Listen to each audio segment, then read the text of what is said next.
Yo, it's Gabriel. Just another Fan TV coming at you with another video. And don't forget, man, like, comment, subscribe. I love doing these videos, so interaction in the comment section would be great. Let me know what you think about this topic, and let's get into it.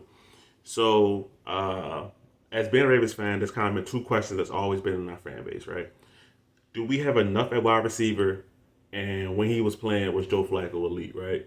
We used to go crazy about that kind of question, right? Now, the first question, excuse me, do we have enough wide receivers, was answered for kind of like 1 year. And that was last season. I think last season was probably the best receiving core the Baltimore Ravens have ever had. Hollywood, Bateman, Duvernay, Wallace, Prochet, And that obviously no big name guys, but a lot of talent, a lot of speed, a lot of youth and athleticism. So Ravens fans, we know we haven't been blessed with wide receivers. So, but now with this offseason, with Hollywood requesting a trade and then having that trade being granted, and now him being an Arizona Cardinal, him and Kyler Murray is now like a 1-2 punch because I saw he changed number 2 on the Cardinals Twitter. So with that being said, the age-old question is back: do the Ravens have enough at wide receiver? Most fans would say no, and I tend to agree with those fans. I think right now, rolling out there with Rashad Bateman, Devin Duvernay, Tylan Wallace, Prochet is really not enough. Even though we have weapons at tight end and good running game, and we have Lamar Jackson, I just think it's not enough on the outside. So it's almost like, where did the Ravens go from here? But what we think is not what's important, right? It's what Eric DeCosta and the front office thinks. Eric DeCosta, after the draft, pretty much said that we believe in our young guys. We like this wide receiving core that we have. Now, trades may be possible, free agent pickups may be possible, but as it stands right now, we like what we have in the building. So now, as Ravens fans, do we believe him? Because last year, before the previous draft, he said that a reporter had asked him about why can't it sound like the Ravens draft Pro Bowl receivers? They can draft Pro Bowls everywhere else, but just not receiver.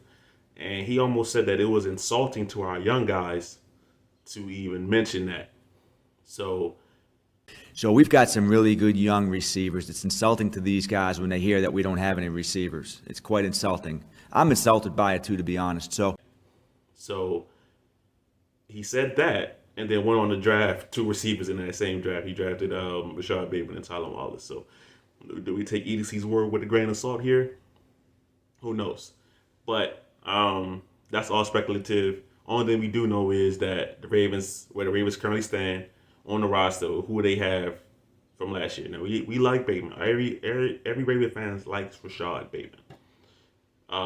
We think he can be a wide receiver 1. Do we think maybe putting him out there year 2 as wide receiver 1 might be too early?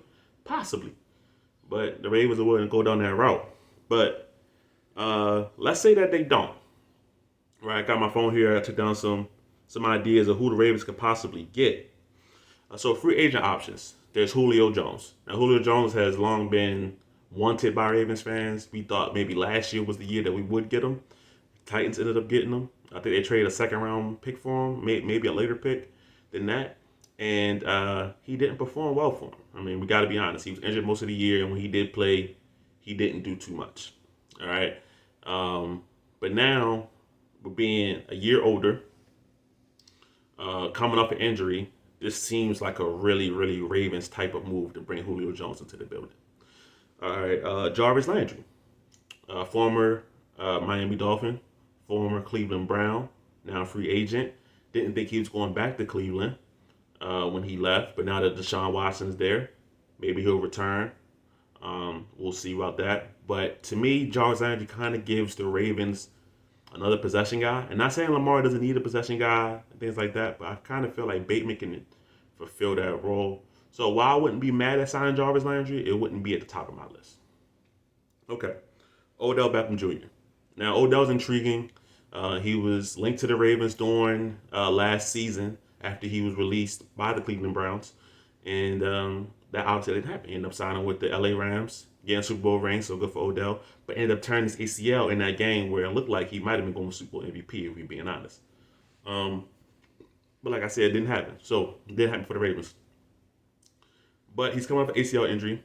Odell's either 30 or approaching 30, and I don't know if the Ravens bring Odell Beckham into the building. I'm not really too sure about that one. My personal pick, even though I just mentioned injury history, is Will Fuller. I think Will Fuller fills the Hollywood Brown role, and he's just young enough to where if he can stay injury free, which is a big if with Will Fuller, he can provide serious impact on this Ravens roster.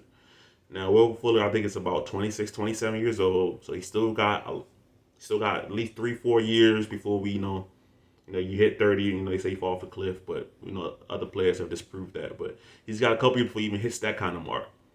If he can stay healthy, Will Fuller can really help us out a whole lot.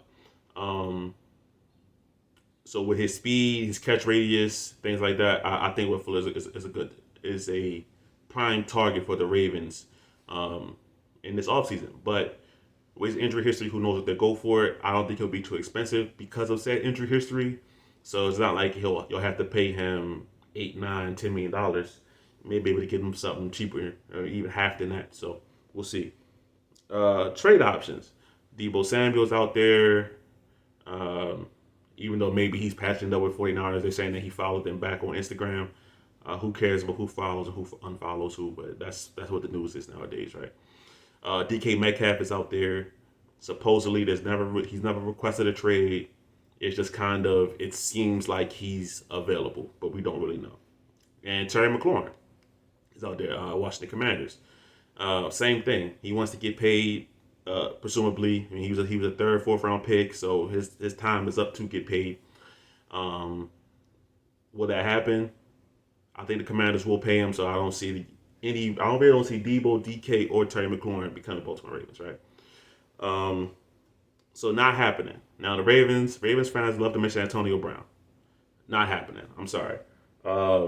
Given the way he left the Bucks, given his history just in the past in general, I don't see the Ravens bringing Antonio Brown to the building. I'm sorry. Would I like to see Antonio Brown in the Ravens uniform? Absolutely. I would love to see him here last year with his cousin Hollywood. But if they didn't sign him last year before everything happened and things like that, they're not going to get him now. So let's be honest about that. One I don't want to see. I've been seeing T.Y. Hilton linked to the Ravens. And I'm not understanding why, honestly.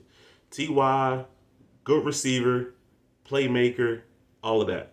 But injury history, I know I mentioned it for Will Fuller, but T.Y. Hilton is older. And he's a smaller receiver. I just don't feel like he fits what the Ravens really need, honestly. So those are kind of the options, right? But the main point is there's a lot of time right now between training camp, more mandatory workouts, and when the season starts. There's a lot of time between now and then, man. So you guys gotta let me know. Are we making a move for a receiver? Are we staying pat? Are we rolling with the young guys? Let me know, man. All right, it's your boy Gabriel, just another Fan TV. Don't forget to like, comment, subscribe.